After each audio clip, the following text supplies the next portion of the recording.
Assalamualaikum warahmatullahi wabarakatuh. Alhamdulillahirabbil alamin wa bihi nasta'in wala umurid dunya waddin wa ala alihi wa sahbihi ajmain amma ba'du.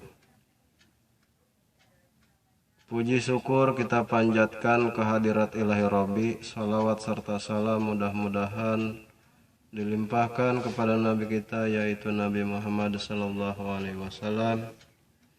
Alhamdulillah summa alhamdulillah, pada kesempatan ini kita yaitu berkumpul dalam acara pengajian Manaqib Tuan Syekh Abdul Qadir Al-Jalani. A'udzu billahi minasyaitonir rajim. Bismillahirrahmanirrahim. Ari Manqobah anu ka-14 nyarioskeun jalma anu hadiah ka Said Abdul Qadir Al-Jailani dihasilkeun maksadna. Dicarioskeun ku guru-guru anu laluhung saha-saha jalma anu nyebut jenengan Said Abdul Qadir hanteu boga wudu, maka eta jalma ku Gusti Allah dirupakeun rezekina. Sareng saha-saha anu nadar hadiah ka Said Abdul Qadir eta kudu dilakonan supaya ulah kasebut jalma bedagong.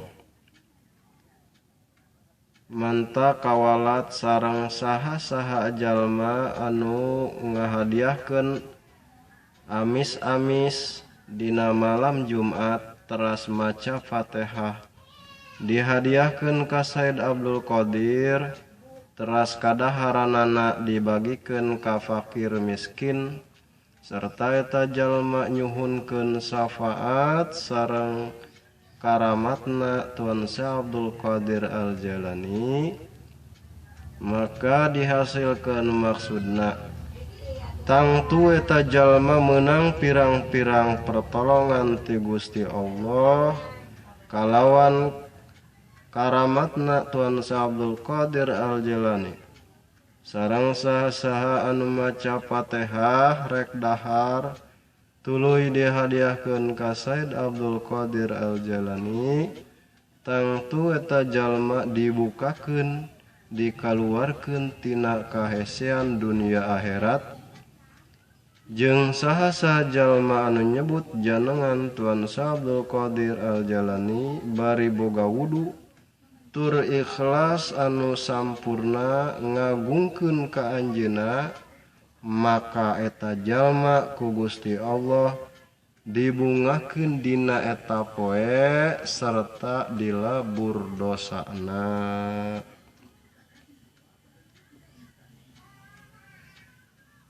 Tah para jamaah nya ieu urang ngalanjutkeun ngaos manaqib Tuan Syekh Abdul Qadir Al-Jalani.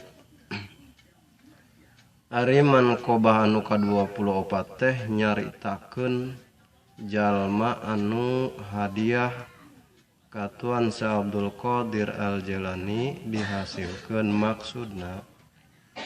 Jadi dicaritakeun ku guru-guru anu laluhung saha-saha jalma anu nyabut jenengan Said Abdul Qadir henteu boga wudu, maka eta jalma ku Gusti Allah dirupakeun rezekina.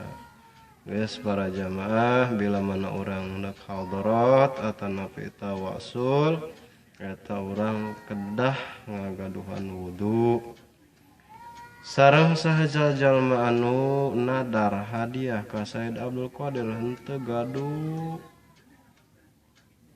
nya eta kudu dilakonan supaya ulah kasebut jalma bedegong. Jadi maksudna sasa jalma anu nadar, misalkan Ki Jaed kulayeuh amun bisnis kula lancar hasil kula endek nyaeta ngaji manaqib Tuan Syekh Abdul Qadir. Nah eta kudu dilakonan lamun pas hasil teh kulantaran lamun teu dilakonan eta jalma kasebut jalma bedegong mantak kawalat.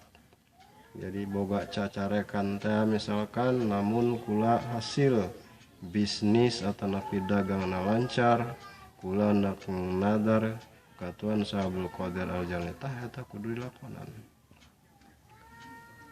Nya kitu deui sasa jalma anu hadiah amis-amis dina malam Jumat samodel nyaeta ngayakeun jeruk, apel, cau jeung sajajabana buah-buahan terus maca Fatihah dihadiahkeun ka Tuhan Saha Abdul Qadir. Kadaharanana dibagikeun ka fakir miskin serta eta jalma nyuhunkeun syafaat sareng karamatna Tuhan Saha Abdul Qadir nyata dihasilkeun maksudna tangtu eta jalma meunang pirang-pirang pertolongan ti Gusti Allah kalawan karamatna Tuhan Saha Abdul Qadir Al-Jalani.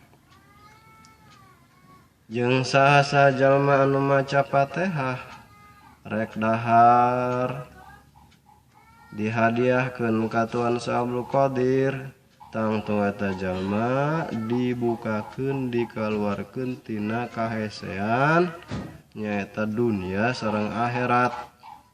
Jeung saha jalma anu nyebut jenengan Tuhan Saha Abdul Qadir bari boga wudu tur ikhlas anu sampurna ngagungkeun ka anjeunna maka eta jalma ku Gusti Allah dibungahkeun dina eta poe serta dilebur dosana.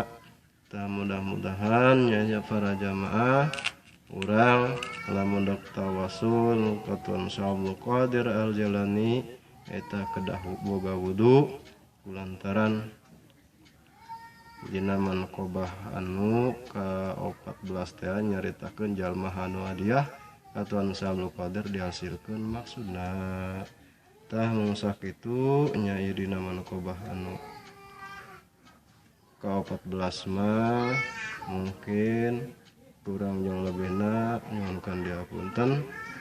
Wabillahi taufiq wal hidayah wal inayah. Assalamualaikum warahmatullahi wabarakatuh.